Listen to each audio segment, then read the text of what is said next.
भारतीय संविधान का अनुच्छेद 32 संवैधानिक उपचारों का अधिकार प्रदान करता है। संवैधानिक उपचारों का अधिकार एक बहुत ही महत्वपूर्ण अधिकार है। क्यों? क्योंकि संवैधानिक उपचारों का अधिकार यदि भारतीय संविधान में ना दिया गया होता तो बाकी के 5 जो मौलिक अधिकार भारतीय लोगों को, भारतीय नागरिकों को प्राप्त हैं, उन्हें सही प्रकार से लागू कराने की मशीनरी ही उपलब्ध ना होती।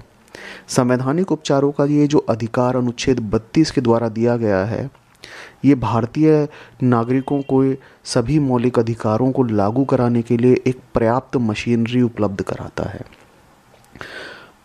डॉक्टर भीमराव अंबेडकर, जो कि संविधान सभा में प्रारूप समिति के अध्यक्ष थे, वो ये मानते हैं कि अनुच्छेद 32 एक ऐसा अनुच्छेद है जो भारतीय संविधान में अगर ना होता तो शायद संविधान बिल्कुल अर्थविहीन हो जाता, इसके कोई मायने नहीं रह जाते। शायद यही कारण था जिसकी वजह से डॉक्टर भीमराव अंबेडकर ने अनुच्छेद 32 को भारतीय संविधान की आत्मा और इसका हृदय की संज्ञा दी है। देखें, संवैधानिक उपचारों का अधिकार हमें 5 अलग अलग प्रकार की रिटों के बारे में अधिकार देता है, 5 अलग अलग रिटों के बारे में जिक्र करता है, जिनका प्रयोग करते हुए भारत के नागरिक अपने मौलिक अधिकारों को सही प्रकार से लागू करा सकते हैं। तो सबसे पहले चर्चा करते हैं बंदी प्रत्यक्षीकरण लेख की। बंदी प्रत्यक्षीकरण लेख का जो लैटिन भाषा से ये शब्द लिया गया है, इसका अर्थ है जिस व्यक्ति को हिरासत में लिया गया है उसे न्यायालय के सामने पेश किया जाए।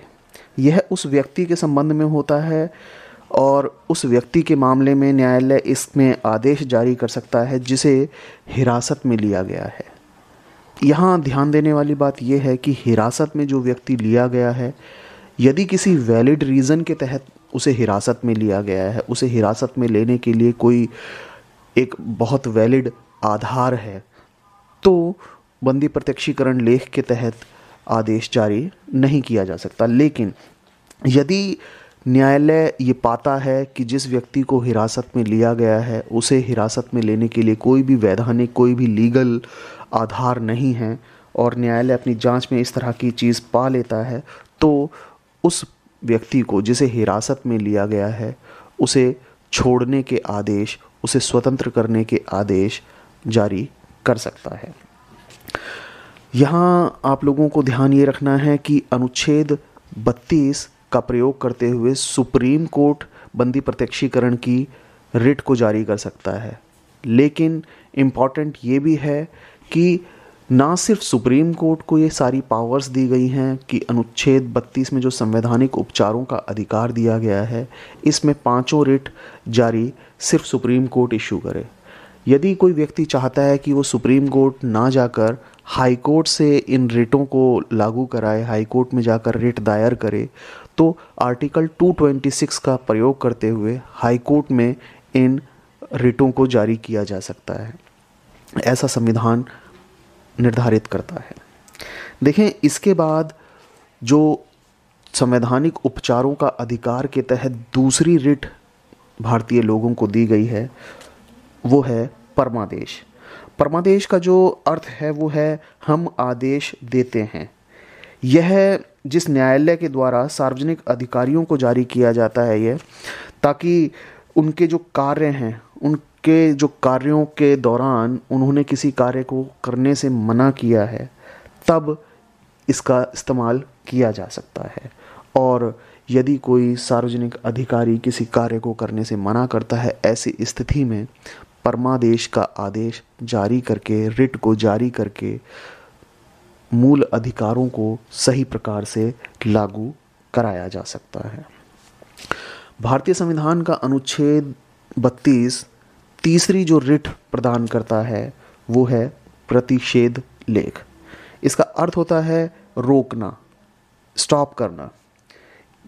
इसे किसी उच्च न्यायालय के द्वारा, जो उसके अधीनस्थ न्यायालय होते हैं उनको, या कोई ऐसे अधिकरण हैं जो उस उच्च न्यायालय के न्याय क्षेत्र में, जुडिशल एरिया में आते हैं और उच्च न्यायिक जो कार्य हैं उन कार्यों को करने से रोकने के लिए जारी किया जा सकता है।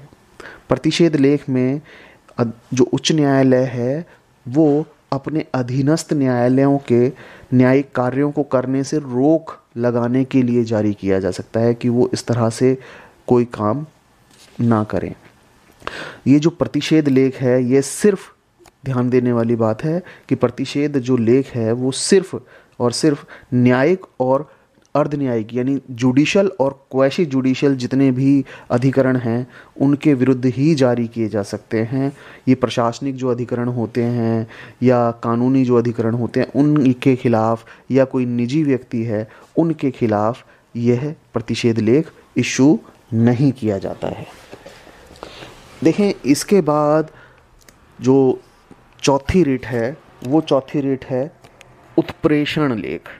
उत्प्रेषण लेख क्या है? इसमें इसको एक अधीनस्थ न्यायालय को यह निर्देश दिया जाता है उत्प्रेषण लेख के अंदर कि वो अपने पास जो लंबित मुकदमा है, जो उनके पास लंबित केस चल रहा है और उसके न्याय निर्णयन के लिए उसे किसी सीनियर न्यायालय के पास भेजे, वरिष्ठ न्यायालय के पास भेजे। यहाँ देखिए उत्प्रेषण जो लेख है उसमें इम्पॉर्टेंट बात यही है कि हाई कोर्ट में अगर उत्प्रेषण लेख की पिटीशन फाइल की जाती है, रिट फाइल की जाती है, तो रिट फाइल करने में यह अपने अधीनस्थ जो न्यायालय हैं उन्हें यह निर्देश दे सकता है कि वो उसके पास जो भी लंबित मामले हैं उन लंबित मामलों में से जिसके लिए वो रिट आई है, जिस मामले के संबंध में वो रिट आई है, उस लंबित मामले को, उस लंबित मुकदमे को उस पर निर्णय देने के लिए उसे हाई कोर्ट भेज दे। तो ये उत्प्रेषण लेख था। इसके बाद अंत में अधिकार प्रच्छा लेख की रिट है। अधिकार प्रच्छा रिट जो कहती है वो ये कहती है कि वारंट के द्वारा किसी भी पदाधिकारी को किसी कार्य को करने से रोका जा सकता है। कैसे? देखें, ये जो अधिकार प्रच्छा लेख है इसे न्यायालय के द्वारा कोई भी ऐसा व्यक्ति जो सार्वजनिक कार्यालय में अपने दायरे से बाहर निकलकर काम कर रहा है या अपने अधिकार से बाहर निकलकर काम कर रहा है, तो ऐसी स्थिति में न्यायालय उससे यह पूछ सकता है कि आप किस अधिकार से यह कार्य कर रहे हैं। और इम्पॉर्टेंट बात यह है कि यह जो रिट है, अधिकार प्रच्छा की जो रिट है, अन्य चार जो रिट हैं, बंदी प्रत्यक्षीकरण, परमादेश, प्रतिषेध लेख और उत्प्रेषण, इन चारों से बहुत अलग है। कैसे? क्योंकि इसे किसी भी इच्छुक आदमी के द्वारा ही जारी किया जा सकता है, ना कि पीड़ित व्यक्ति के द्वारा। इसमें से ये जो चार पहले की रिटें हैं, बंदी प्रत्यक्षीकरण, परमादेश, प्रतिषेध लेख, उत्प्रेषण, इसमें जो पीड़ित व्यक्ति होता है वो रिट दायर करता है, जबकि अधिकार प्रच्छा में कोई भी इच्छुक व्यक्ति रिट अप्लाई कर सकता है।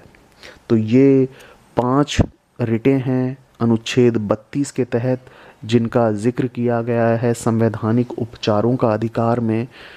इम्पॉर्टेंट बात यह है कि अनुच्छेद 32 का प्रयोग करते हुए मौलिक अधिकारों को लागू कराने की शक्ति सिर्फ और सिर्फ सर्वोच्च न्यायालय सुप्रीम कोर्ट को है।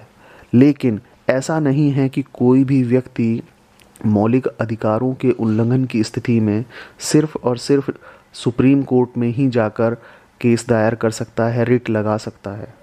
अनुच्छेद 226 में यह पावर दी गई है हाई कोर्ट को, यदि किसी व्यक्ति के मौलिक अधिकारों का उल्लंघन होता है तो उन मौलिक अधिकारों को लागू कराने के लिए ये सभी रिटों को हाई कोर्ट भी आदेश जारी कर सकता है इन रिटों के आधार पर।